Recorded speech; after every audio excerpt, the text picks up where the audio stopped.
With going into the mental health field, I decided to talk about the importance of communicating with somebody who has a mental illness. More specifically, somebody with a bipolar disorder. This is important when talking to anybody and everybody in everyday life because many people do go undiagnosed or will be too embarrassed to tell you that they suffer from a mental illness.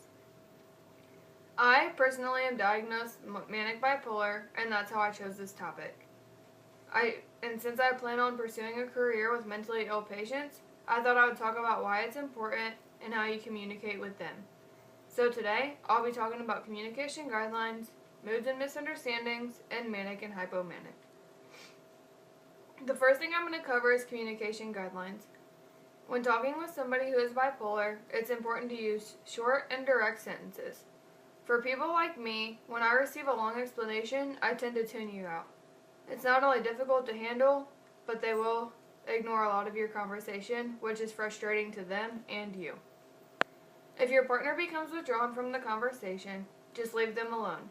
Trying to grab their attention may startle them and make them even more mad, so just back off for a while and try to talk to them when they're in a better, calmer mood.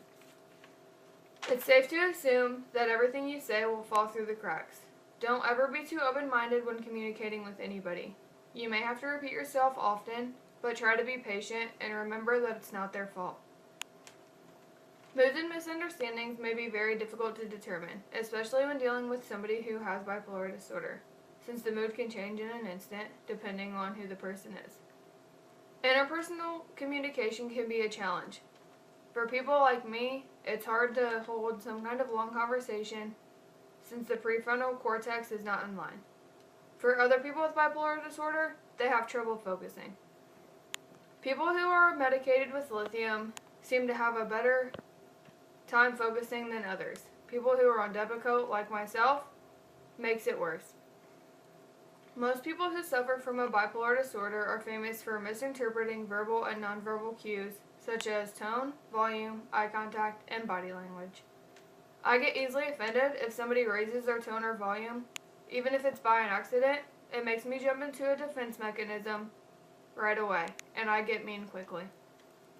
Some may not show signs, but depending on who the person is, they will let you know right away. Whether a person is manic or hypomanic is nearly impossible to tell, since symptoms are exactly the same. Symptoms include inflated self-esteem, distractibility, pressure to keep talking, or if you know the person personally, they may show a decreased need for sleep.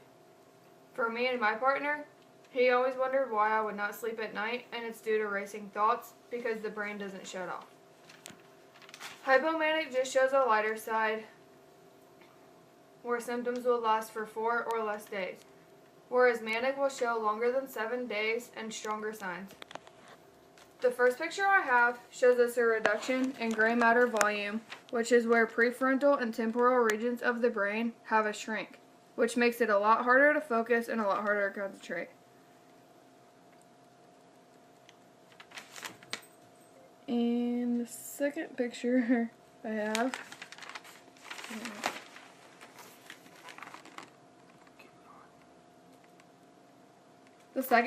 have shows part of an emotion regulating brain circuit, where somebody with a bipolar disorder showed a greater activation than controls when rating their fear or neutral faces.